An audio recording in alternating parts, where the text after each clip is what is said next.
quando assumi a secretaria, né?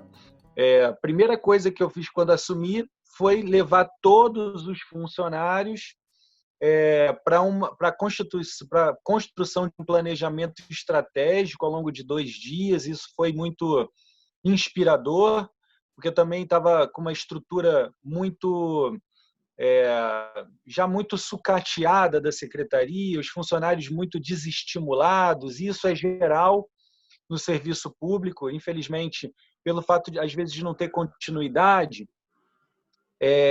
e alguns gestores não têm uma experiência sobre planejamento e gestão, não conseguem envolver o corpo, né, da equipe técnica em um mesmo sentido, né? Não escuta, não constrói um planejamento e também não consegue executar, fica à mercê das demandas políticas, É que são verdade. muito fortes, mas a gente tem que aprender a pautar. Eu aprendi isso desde muito cedo, porque trabalhei na sociedade civil, como você falou, durante 20 anos da minha vida, e a organização não governamental ela só é escutada se ela tem proposta. Porque se ela só reclama, chega uma hora que ela não é mais escutada, né? E isso tem a ver com um tema que eu sugeri a você e quero te agradecer muito pela oportunidade e agradecer a todo mundo que está aqui assistindo hoje. É um tema que é muito importante porque ele é o fruto da Constituição Democrática de 1988, que constituiu os sistemas com a participação social. É Então, isso vocês aí. têm um sistema de saúde com ampla participação social, você tem o sistema de educação com participação social nos conselhos, você tem o sistema de meio ambiente integrando a instância federal, estadual, municipal e a sociedade civil organizada, né? Não só a sociedade civil, mas ali incluindo as universidades, as empresas, os movimentos sociais. A ideia é inspiradora, mas por isso mesmo muito complicada, porque é difícil você lidar com as diferenças e com a diferença de informação que existe entre os atores sociais. Mas é uma conquista extraordinária, porque se o meio ambiente é um bem comum, ele tem que ser gerido por todos, né? Ainda que você tenha algumas pessoas em lugares específicos fazendo a gestão no setor público, por exemplo, essa gestão é incompleta se você não consegue entender o todo, ainda mais na área ambiental, que ela é difusa, ela é complexa, né? Se você for conversar, qualquer pessoa que vá conversar com um jurista sobre a complexidade de cada área do direito, com certeza vai te dizer que o direito ambiental é um dos mais complexos, porque ele é concorrente. Então, você tem normas municipais concorrendo com normas estaduais, concorrendo com normas federais, e você tem os decretos, as normativas, as portarias, as leis. Isso tudo é muito dinâmico, as interpretações que existem. O jurista que trabalha na área ambiental ele tem que estar sempre se informando, mais do que qualquer área do direito, em especial por conta desse dinamismo, né? Cada município tem a sua realidade, porque tem a sua legislação ambiental e essa legislação ela é concorrente, né? Então, assim, como eu vim da sociedade civil organizada, e como eu tive que aprender desde muito cedo para ganhar espaço junto ao setor público, ao empresariado, trabalhar com planejamento, construindo projeto, proposta, botando na mesa para pautar o debate, né? Então, eu vi que dentro dos conselhos essa é uma das maiores deficiências que existe. Primeiro, a capacidade do gestor em conseguir transformar toda aquela energia dos atores sociais, toda aquela vontade de fazer em algo comum, um planejamento comum e pactuado. E, ao mesmo tempo, fazer com que esse processo de construção do planejamento seja também um processo de aprendizado comum, né? De acúmulo de informações. Porque eu vejo que, infelizmente, e eu acho que faz parte do processo também, mas às vezes a gente fica demais, né, Marcos? como é que eu posso te dizer? Apagando incêndio. Parece que não saindo do lugar, né? Parece que não saindo do lugar num debate que é só reclamação, né? Por que a maior parte dos secretários de meio ambiente tem pavor de conselho de meio ambiente? Pavor. Porque como não consegue se pautar a discussão, né, e criar uma agenda positiva, a agenda se pauta pela negatividade, pelas denúncias, pelas reclamações, pelas ausências, né? E é óbvio que assim o Estado como um todo, a máquina pública, não vai conseguir chegar em todos os lugares e realizar tudo. Então, tem hora que tem que cooperar, tem hora que tem que cobrar. Mas boa parte dos conselhos, eles param na cobrança. Eu vi isso historicamente, enquanto membro da sociedade, assistia sempre um pavor da área pública em ter uma sociedade forte, porque a sociedade forte ela parece que vai concorrer ou que ela vai cobrar demais e o cara não vai conseguir, porque o gestor não é preparado também, né? Ou então vai colocar, né, a gestão numa sinuca de bico, vai cobrar demais, enfim. E Maurício, do outro lado... e o pior, desculpa te interromper, mas é porque assim, eu me lembrei de vivenciar uma situação exatamente essa. E o pior é que às vezes essa cobrança, até mesmo pela falta de capacitação técnica, às vezes, é uma cobrança de coisa pequena. Eu nunca vou me esquecer, quando eu participei em Petrópolis, eu cheguei a ser presidente quando eu fui secretário de Meio Ambiente, fui presidente do conselho, mas depois eu participei como sociedade civil. E aí, já tendo a visão dos dois lados, quando eu ia nas reuniões, e aí era na primeira, segunda, terceira, 4 reuniões seguidas, o pessoal cobrando, reclamando que o secretário de Meio Ambiente, na época, estava gastando o dinheiro do fundo para comprar papel de impressora. E assim, era um negócio assim de R$ 1.000 por ano, entendeu? Eu falei assim, gente, pelo amor de Deus, eu me recuso a voltar para uma reunião aqui, que a gente vai ficar cobrando. A gente tem que ajudar o cara a arrumar papel, não é ficar cobrando ele, porque ele está gastando dinheiro. Entendeu? Assim, a gente tem que ajudar o cara a comprar papel e tem que ajudar o cara apresentando projeto para plantar árvore, para fazer coisas boas.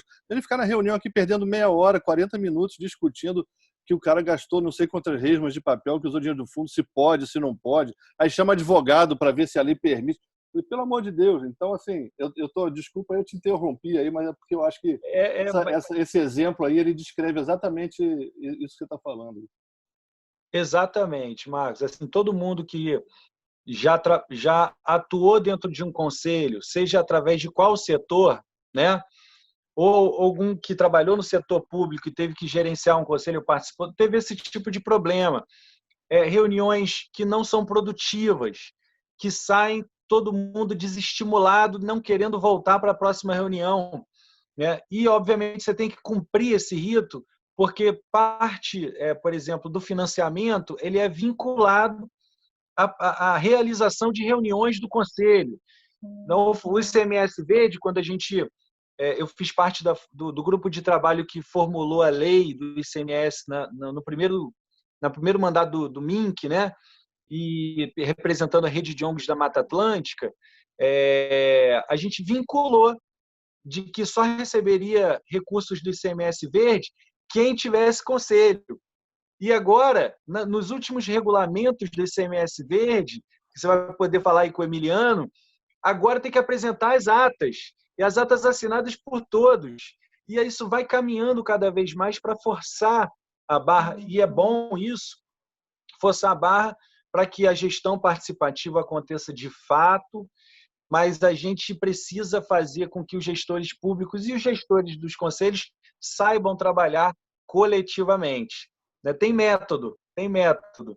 Infelizmente, boa parte das pessoas não tem esse método. E é muito bacana que quando você consegue criar essa sinergia, Marcos, primeiro você reduz essa ansiedade das pessoas em querer ficar questionando um ponto ou outro, que, na verdade, por detrás daquilo tem uma grande desconfiança, né? Eu não quero ir com papel, eu quero ver se o dinheiro está sendo gasto, porque eu desconfio do outro. Na verdade, no fundo, é isso. Né? Fica assim, o conselho fiscal, um conselho de fiscalização. Tem seu papel, é muito importante a fiscalização. Mas a fiscalização é o meio, não é o fim. Né? O fim é conseguir fazer com que as políticas públicas deem resultado para a sociedade, nas mais variadas agendas de trabalho. E aí tem que ir um pouquinho atrás, né? Porque a gente tem que resgatar as discussões que foram feitas na Rio 92 enquanto método.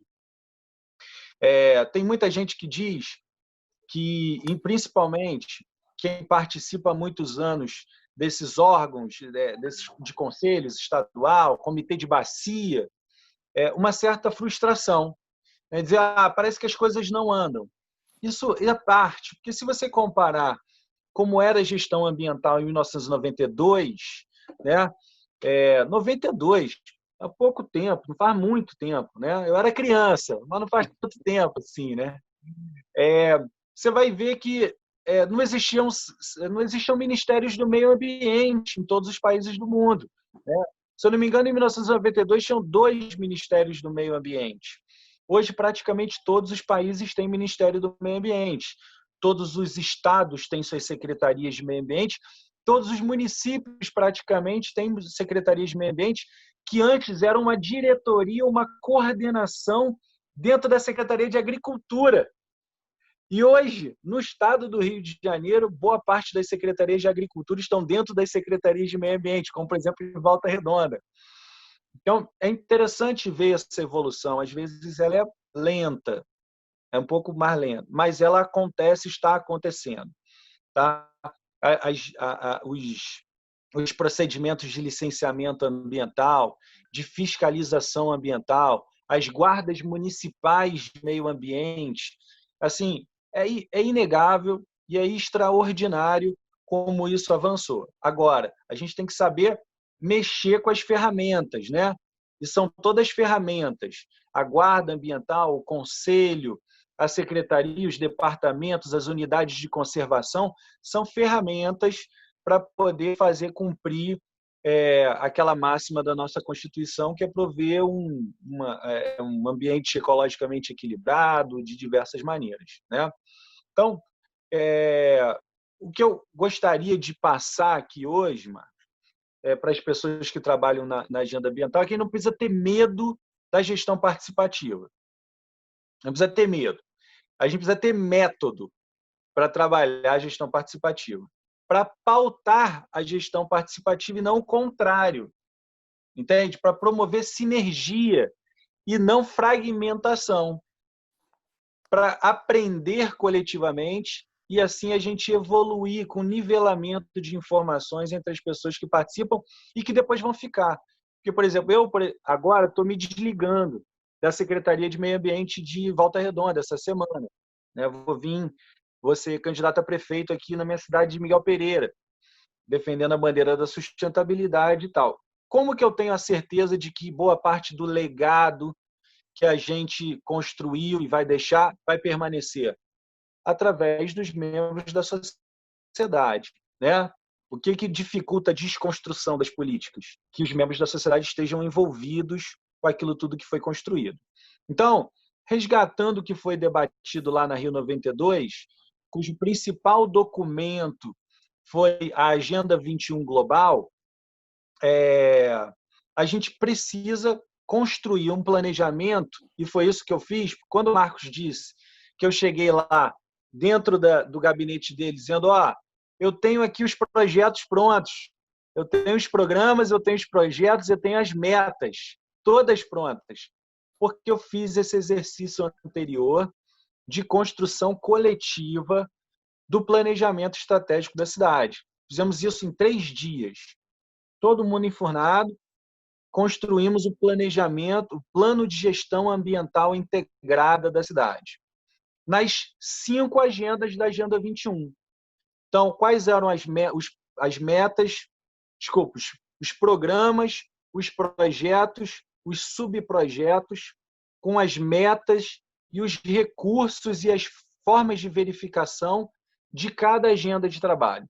Então, a agenda azul de saneamento, né, das águas, a agenda das águas. Então, a gente fez um mapeamento completo da cidade, onde estavam as nascentes principais, qual era o déficit de recuperação de APP e de nascente, qual era o índice de saneamento, quais eram as áreas mais importantes, agenda azul. Fizemos o mesmo exercício para a agenda marrom, que é a agenda dos resíduos sólidos e do licenciamento ambiental. Então, aonde a gente queria chegar na coleta seletiva, se o nosso tratamento de resíduos estava sendo feito da forma correta, o que a gente queria fazer, parceria público-privada ou não. Fizemos a mesma coisa também na agenda amarela, que é a agenda da educação ambiental, né? A mesma coisa na agenda verde, que é a agenda das florestas e da biodiversidade. A mesma coisa na agenda branca, que é a agenda institucional. Fortalecimento da Secretaria de Meio Ambiente, fortalecimento da fiscalização ambiental, estruturação mesmo, planejamento ambiental. E lá, particularmente em Volta Redonda, a gente criou uma agenda a mais, que é a agenda da fauna, né? E é algo que a gente, com certeza, quem está trabalhando nessa área está assistindo. Antes, o movimento ambiental ele era constituído em especial por ambientalistas que militavam na agenda ou da poluição ou das florestas. Eram aqueles mais bicho-grilo, que eu me incluo neles, defendiam as florestas, a biodiversidade, as reservas naturais, os montanhistas, os caminhantes e tal. E, do outro lado, os ambientalistas urbanos, né? Aqueles que lutavam contra a poluição do ar e da água, né? Botava batata no escapamento dos ônibus do Rio de Janeiro. Né? Isso foi o Mink que fez. Isso foi o Mink que fez. Pois é, ou concretava a saída de esgoto, né? Para não sair. Coisas sensacionais. Né?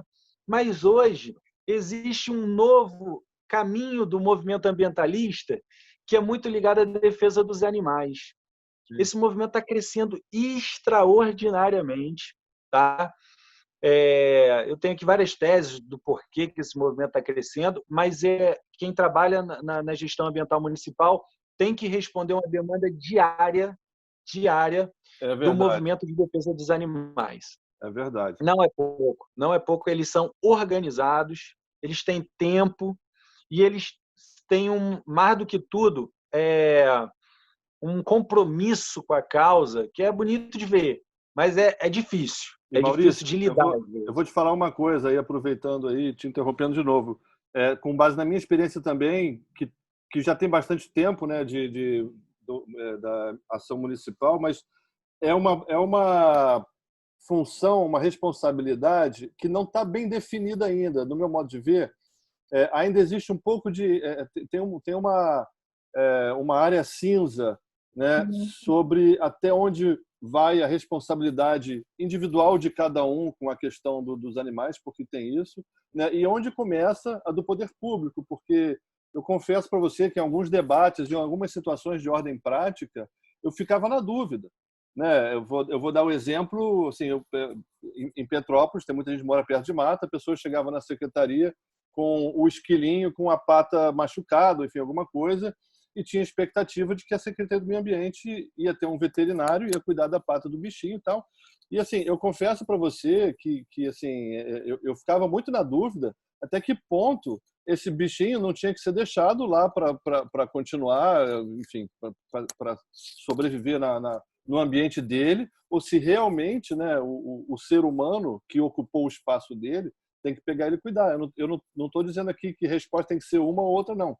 Eu só estou dizendo que ainda existe muita confusão na cabeça da própria sociedade e do gestor público sobre essa responsabilidade aí. Perfeito, Marcos. A questão é que é o seguinte: se a gente se propõe a fazer uma gestão ambiental participativa, então pressupõe-se que a gente vai ouvir as demandas da sociedade e vai se organizar para poder atendê-las, né? Exatamente. E essa é uma demanda muito crescente, muito crescente. Com certeza. Tanto respeito aos animais silvestres e assim o cuidado que as pessoas têm, o carinho que as pessoas têm com os animais silvestres, a preocupação, sabe, de pegar, de querer dar um destino e tal. E no final das contas, se você for na legislação você vai ver que os animais são tutelados pelo Estado, então, no limite, recai sobre nós mesmos, nós, Estado, né? Se existe maus tratos, se existe uma situação de sofrimento do animal, o Estado tem que intervir, né? Ele não pode permitir que aquilo aconteça, porque ele é tutelado pelo Estado. Mas tem também, e eu acho que é até mais crescente, que é o conjunto de protetores de animais domésticos, tá? Cães, gatos, cavalos, boi, mas não do ponto de vista zootécnico, mas do ponto de vista do direito animal, né? Aí está o maior conflito, né? Então, é a grande discussão, né? Até que ponto pode ser configurado maus tratos ou não? Até quando é cultura, né? Até quando isso está causando sofrimento ao animal, entende? Você vai ver, por exemplo, em Petrópolis, imagino que deva ter acontecido fortemente essa discussão em torno do uso do cavalo nas carroças, né? Carroças, Tem que ter um debate na sociedade, porque tem gente que acha lindo, gente que acha horroroso. Você sabe como isso foi resolvido lá, né? Não sei. Como é que foi? Pô, rapaz, foi um negócio muito bacana. Eu, pelo menos, achei. Foi um plebiscito, junto com a votação, se não me engano, foi na votação para prefeito, na última. Quem for de Petrópolis aí me corrige. Colocaram em votação e a população votou favorável a acabar com as charretes. Tá vendo? Muito bacana então, isso. Muito bacana. Olha que bacana. Olha que ponto chegou, né? Um plebiscito municipal. Acho que isso nunca deve ter acontecido. Pô, né? Foi fantástico. É um assunto extremamente carismático. Né? O assunto dos animais, da agenda animal, é muito carismático. E, em Volta Redonda, como a gente tinha um compromisso do prefeito com a agenda de proteção dos animais domésticos, e a gente ainda tem lá o que se soma um zoológico municipal, que atende a essa demanda de recepção de animais no nível regional, é coisa de 10 animais por dia que a gente recebe lá e trata de todos eles. Parte continua no zoológico, porque não pode voltar para a natureza, ou parte a gente solta para a natureza. Tem uma demanda gigantesca, não tem por que não formular uma agenda para isso. Então, foi isso que a gente fez. A gente estruturou um planejamento estratégico focado nessas agendas de trabalho e definiu prioridades. Então, por que isso é importante, Marcos? Porque, primeiro, dessa forma, a gente quebra pau de uma única vez. Não dá para quebrar o pau em todas as reuniões de conselho. Você quebra pau uma vez. Mas depois, irmão, que está definida a prioridade é aquela, não vai voltar atrás. Só quando for revisar o planejamento. Então, isso te dá base para limitar um pouco esse debate vazio, essa lenga-lenga que acontece muito. Né? Então, a sua experiência, só para a gente resumir e ficar no tema, que a sua experiência em Volta Redonda, na relação com o Conselho de Meio Ambiente, ela foi produtiva. Quer dizer, você é um exemplo de que essa relação pode ser boa e pode ser positiva e vantajosa para o meio ambiente e para a sociedade, é isso? Não tem a menor dúvida. É claro que assim, não é as mil maravilhas, até porque lá em Volta Redonda, como a gente tem um prefeito muito participativo, não tinha só o conselho, não tem só o Conselho de Meio Ambiente, tem o Conselho de Proteção Animal, tem o Conselho de Resíduos Sólidos, só para discutir a questão dos catadores. Tem mais um conselho, tem o Conselho de Desenvolvimento Rural Sustentável e o CONDEMA. Né? Todos são consultivos, com exceção do CONDEMA, que é deliberativo. Né? Mas aí você vê, né? São várias instâncias. Se a gente não tivesse construído planejamento com cada uma delas, seria uma infinidade, um debate sem tamanho e sem fim, entende? Verdade. E aí tem um outro aspecto também, sabe, Marcos, que é o seguinte: quando você constrói um planejamento, você consegue aproveitar de uma forma mais eficiente a potencialidade de cada ator social, né? E Verdade. aí vem uma outra deficiência que existe, né? Que é a capacidade desses atores de fazer projeto, de se organizar, de captar recurso, sabe, para poder ajudar o setor público a desenvolver esse planejamento Exatamente. macro, né? E aí, vou ser sincero, a gente não conseguiu suprir essa demanda ainda no Condema de Volta Redonda, porque eu acho que a gente acabou gastando mais tempo na formulação de um planejamento maior e tocando ele.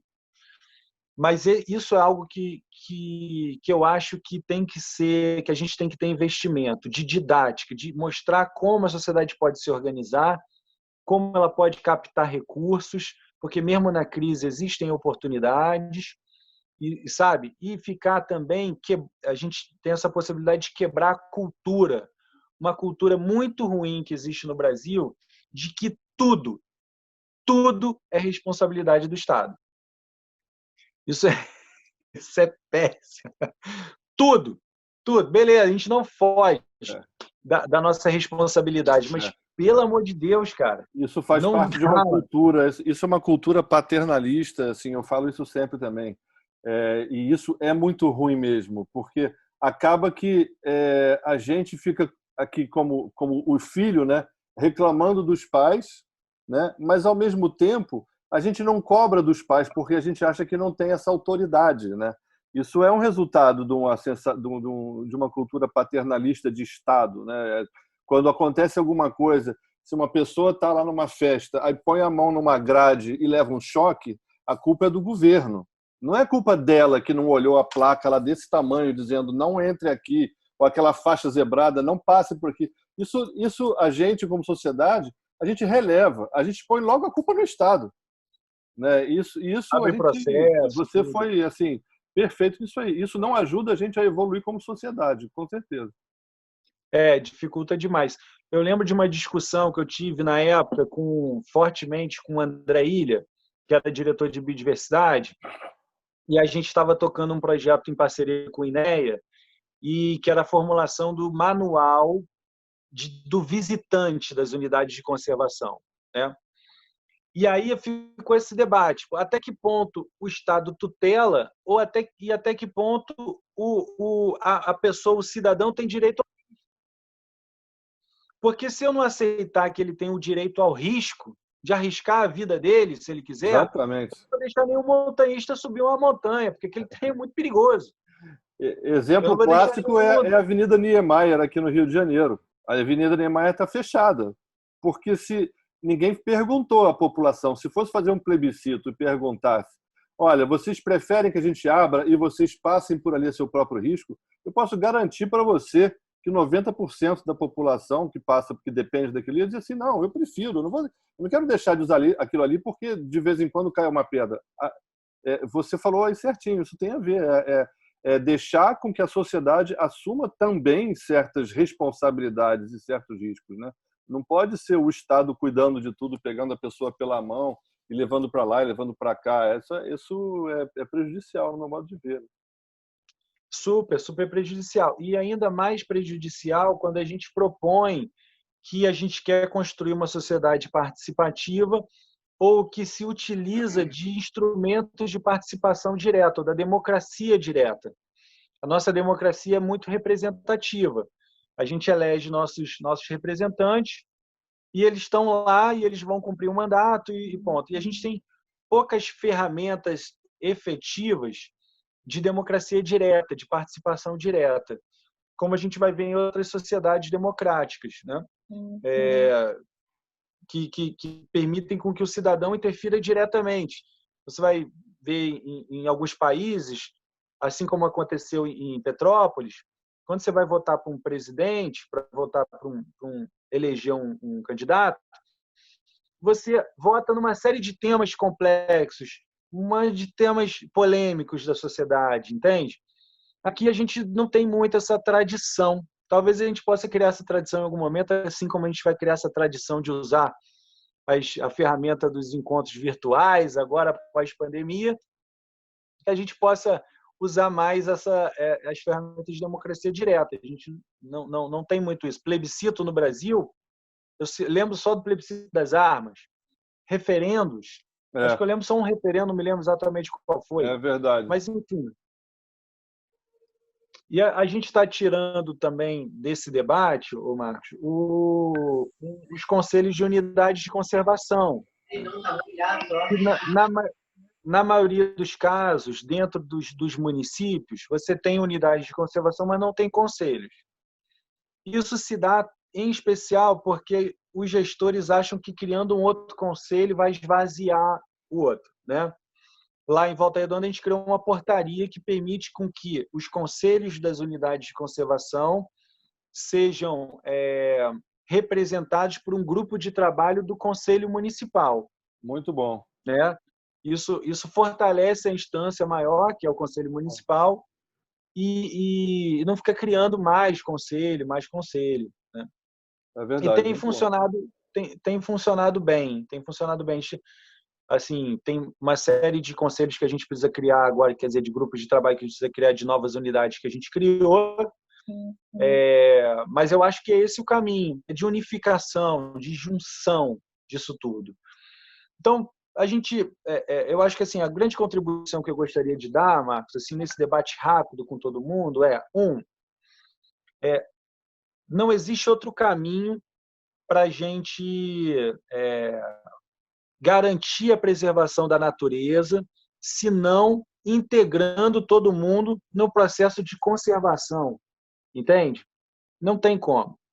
No outro dia eu li um artigo que fala o seguinte: bom, se a maior riqueza do Brasil são as águas, que a gente diz, o Brasil é potência em água e biodiversidade, é uma questão de segurança nacional que essas águas e a biodiversidade sejam geridas pela sociedade.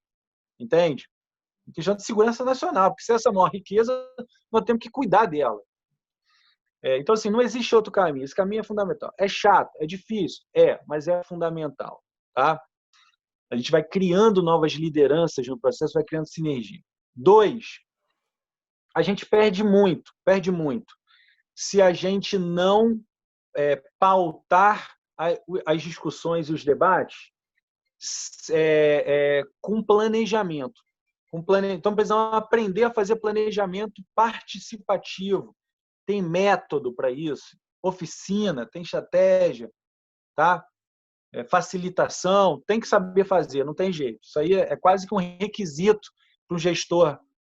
Hoje, gestor, principalmente no meio ambiente, é saber trabalhar com metodologias participativas, diagnóstico, planejamento participativo. 3, que a gente faça esse planejamento de forma a integrar todas as agendas. A gente está falando de meio ambiente. O meio ambiente é difuso, é amplo. Agenda verde, branca, azul, amarela, marrom, ou as agendas que forem necessárias serem criadas dentro do âmbito municipal. E, por último, que a gente utilize esse instrumento criado para poder focar esforços, integrando esses atores no planejamento, para que esse planejamento possa ser executado com mais plenitude, com mais eficiência, com mais rapidez. Entende? Porque se tiver várias organizações captando recursos, você consegue botar o planejamento mais rápido para rodar, né? Então, assim, o recado que eu queria dar é mais ou menos esse. Eu queria também escutar um pouquinho, Marcos, se alguém tem perguntas, né?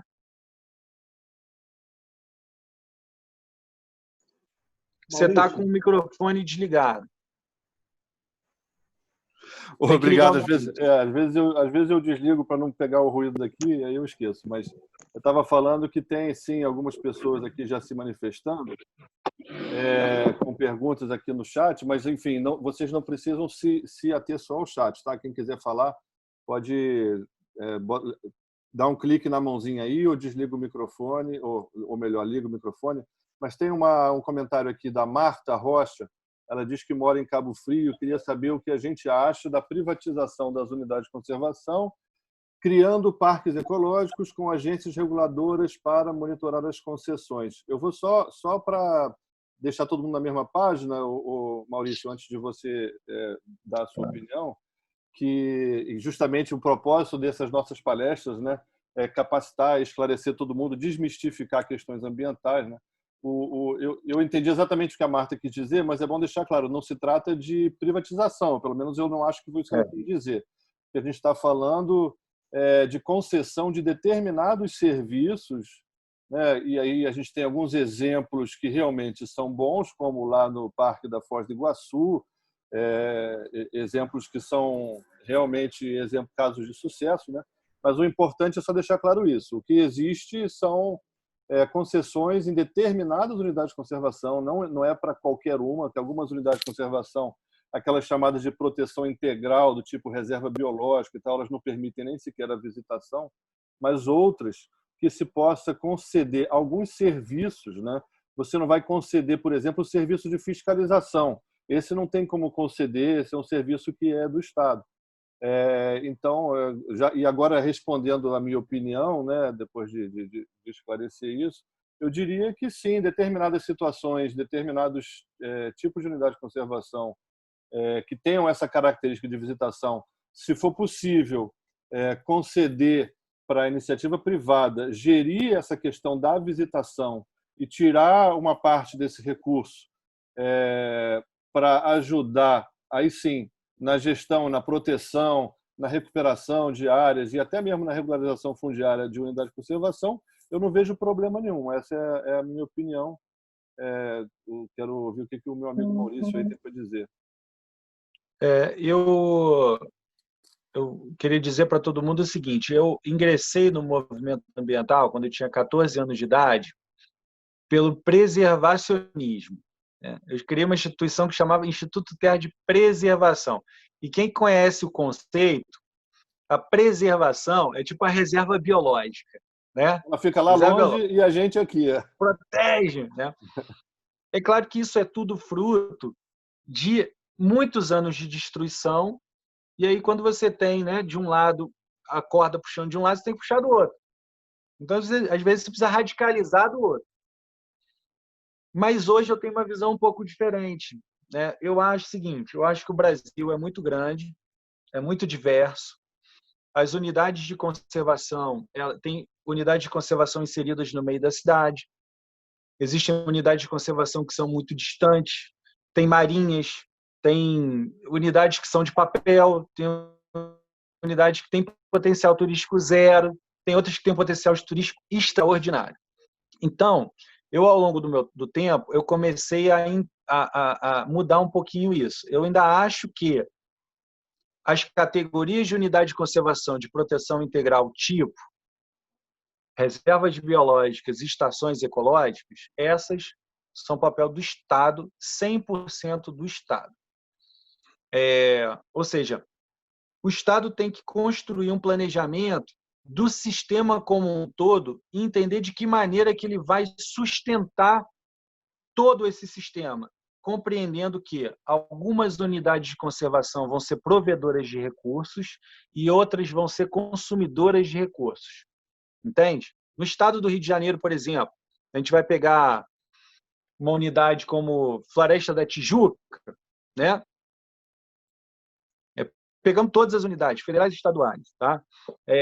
Que tem uma alta capacidade de geração de renda, e vai pegar a Estação Ecológica de Guaxindiba, que fica lá em São João da Barra, Campos de Goytacazes, último fragmento de floresta estacional semidecidual, raríssima, mas que não tem uma vocação para visitação, apesar de ter uma sede maravilhosa. Olhando o sistema como um todo, a gente precisa fazer com que a Floresta da Tijuca gere proventos para que essa unidade e outra possa funcionar. E aqui eu só estou dando um exemplo hipotético, porque uma é federal e a outra é estadual. Depois a gente vai discutir sistema. Quero até que o Marcos me convide no futuro para discutir sistema de unidade de conservação. Eu sou radical nesse aspecto. Acho que a gente tem que ter uma reforma profunda. E o Estado do Rio de Janeiro talvez seja o maior exemplo. Tem que acabar com os níveis federal, estadual, municipal. A gente tem que unificar as unidades em um grande sistema único mas isso é uma outra discussão. Estou falando isso para vocês porque eu já começo a admitir a possibilidade de privatização em alguns casos. Em alguns casos, porque eu acho que a gente precisa experimentar. Porque eu visitei algumas unidades de conservação com privatização integral e gostei do que eu vi. Gostei do que eu vi. Vi funcionando, né? Porque assim, o objetivo é o quê? Que as unidades de conservação cumpram o seu papel social. Se o Estado não tem condições de fazer com que esse objetivo seja cumprido, por que não fazer isso em parceria com a iniciativa privada? Entende? Porque o objetivo é que é importante, não o meio. O objetivo é fazer as unidades funcionarem como empreendimentos públicos, como escolas, como hospitais, como empreendimentos públicos. Tem que funcionar. E, às vezes, a gente vê essas unidades que não estão funcionando. A gente vê shopping center aberto, mas vê unidade de conservação fechada. Você está entendendo? E tudo que a gente quer é fazer a economia girar em função da ecologia. A gente quer gente ganhando dinheiro preservando a natureza. Porque enquanto não tiver gente ganhando dinheiro preservando a natureza, só quem vai ganhar dinheiro é quem destrói. Nem que, às vezes, a gente tem que quebrar determinados paradigmas, entende? Estou me colocando aqui de peito aberto, eu sei que tem gente que defende o contrário, mas eu acho que está na hora de a gente fazer esse debate, sim. Tércios, como é que era a relação sua lá com o conselho gestor lá da Ilha Grande? Marcos, está escutando? Oi, Anderson, tô. Fala pra gente aí sobre essa tua Vamos lá. experiência aí, participando em conselhos da área ambiental. Você participa do CONDEMA, né, em Petrópolis, não é? Petrópolis, Maurício, a todos que estão assistindo aí essa aula, né? Enfim, eu participo do CONDEMA, Conselho Municipal de Meio Ambiente, estou secretário executivo do CONDEMA e participo de vários conselhos e concordo que cada conselho tem uma característica e aqui o nosso Conselho de Meio Ambiente ele fez uma estratégia bem interessante, onde a gente pontuou, né, a cada início de reunião, pontos temáticos para cada reunião. Resíduos sólidos, água, bem-estar animal. Então, na realidade, a gente pegou alguns temas de educação ambiental para a gente nivelar o conhecimento de todos os conselheiros, até porque o Conselho de Meio Ambiente ele tem uma característica bastante diferente, não um corpo técnico, então vem representantes de todas as comunidades, de toda a sociedade civil organizada, do próprio governo também. Então, nós fizemos essa estratégia, Maurício. Reuniões temáticas, a gente sempre começa no mês de fevereiro e vai até dezembro, e cada mês a gente escolhe um tema. Sensacional. Por experiência, o que você falou, né? A gente tinha várias discussões que eram intermináveis e com essa estratégia, ela foi se acalmando, né? As pessoas foram entendendo um pouco mais e o mais interessante é que a gente colocava sempre um especialista da área para discutir um tema determinado. Exemplo, unidade de conservação, a gente convidava alguém ou da Secretaria de Meio Ambiente, que tem unidade de conservação, ou da APA Petrópolis, do ICMBio, ou do próprio INEA, para falar um pouco de como é o dia a dia, quais são os desafios de uma unidade de conservação, seu território. Então, a ideia foi deixar essa inteligência ambiental, que é focada no assunto, para, inicialmente, falar para o CONDEMA, para todos os conselheiros, como é o funcionamento de cada tema específico, que é quase que impossível saber de todas essas informações. É verdade. E, para mim, assim, o conselho, né, a governança municipal é bastante importante. Você aprende a escutar, você vê até onde você sabe, você passa a pesquisar mais, ouvir mais. Eu participei de 5 conselhos né? E o Conselho do Meio Ambiente era um conselho bastante agitado. A gente conseguiu realmente acalmar e trazer discussões, né? Vocês pararam de reclamar com o secretário de estar gastando dinheiro com papel de impressora ou não? Paramos. Parou? Que bom. Paramos. Eu acho que o Conselho do Meio Ambiente ele é bastante importante, muito importante, porque ele vive realmente a situação do antropoceno. Nós estamos aí num período em que o homem está realmente destruindo o planeta e o bombardeamento de informações que essas pessoas recebem, elas chegam com bastante dúvidas no Conselho de Meio Ambiente e às vezes a gente tenta direcionar essas dúvidas com esses temas que são já pré-determinados e assim foi uma experiência muito legal.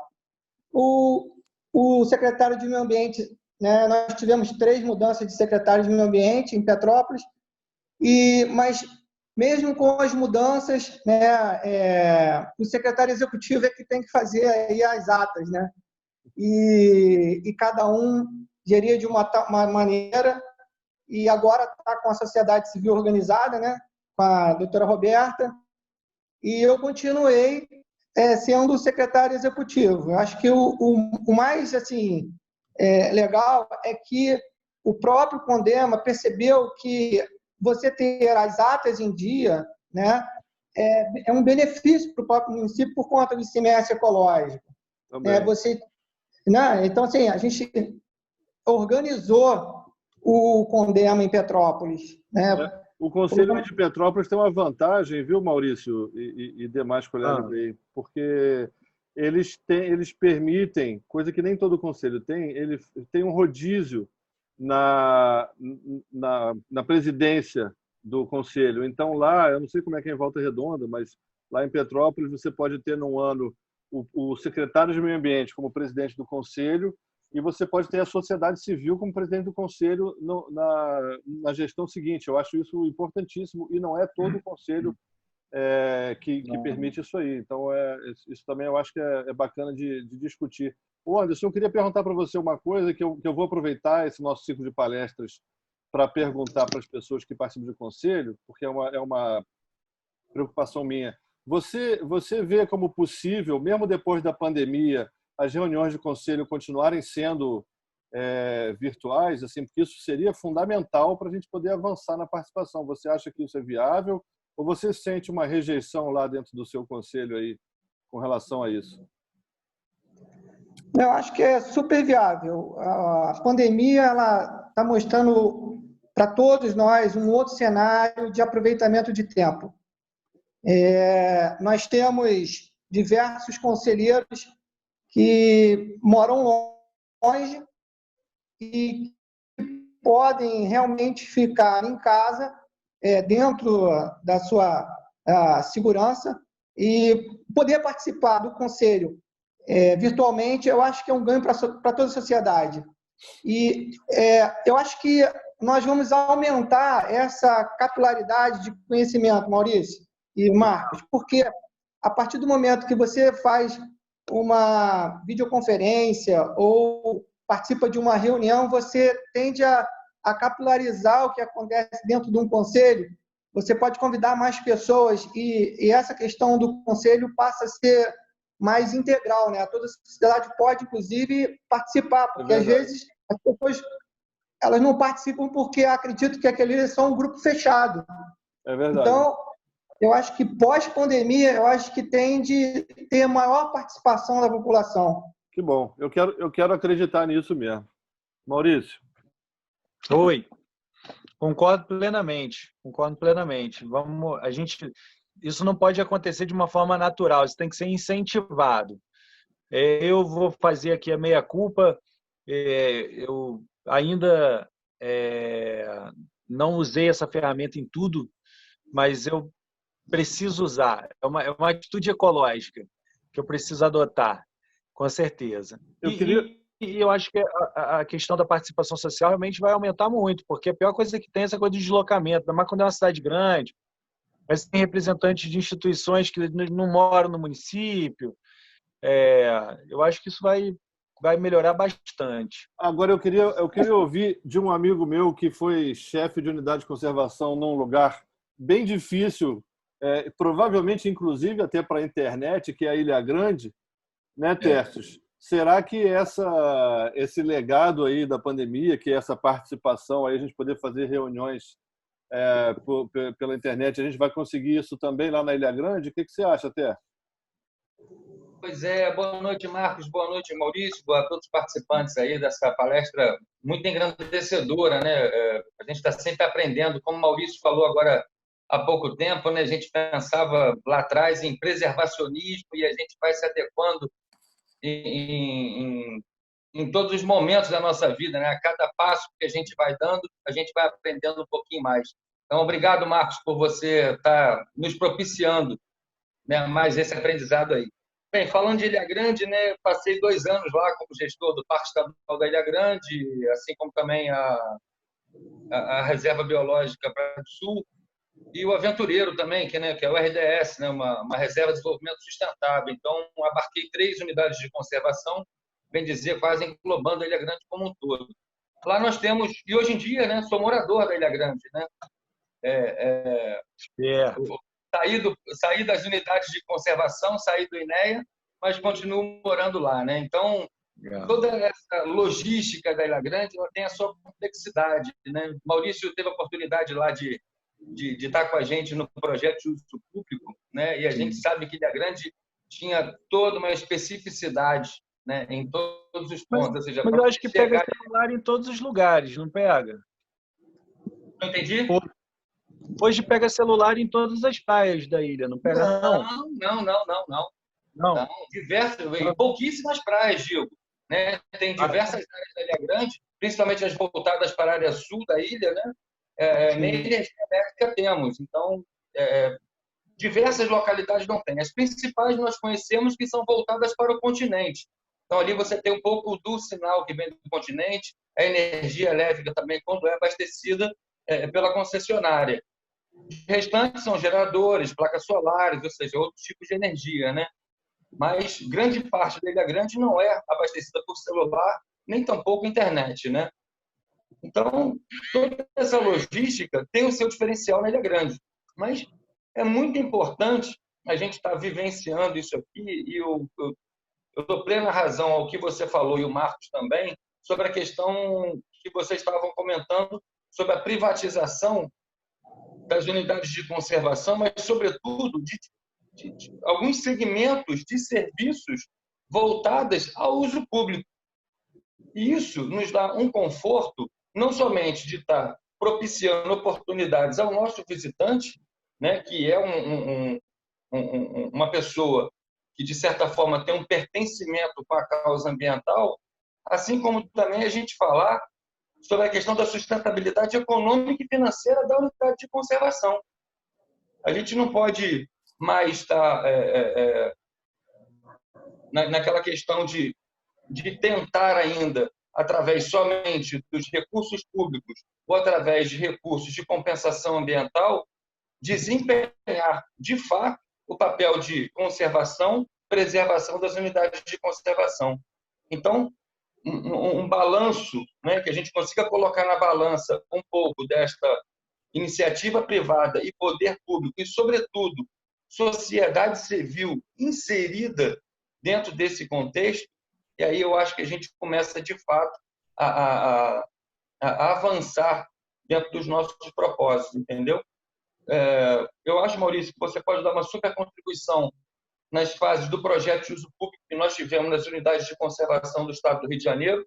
Marcos, à época, presidente, foi o nosso presidente super apoiador dessa iniciativa.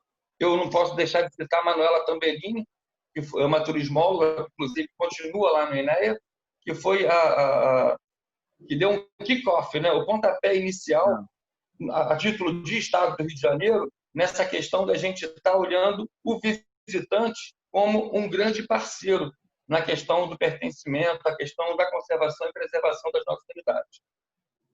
Tá bom. Obrigado, Tércio. Quer dizer que você está morando aí agora, né? Que você não conseguiu fugir da Ilha Grande, então.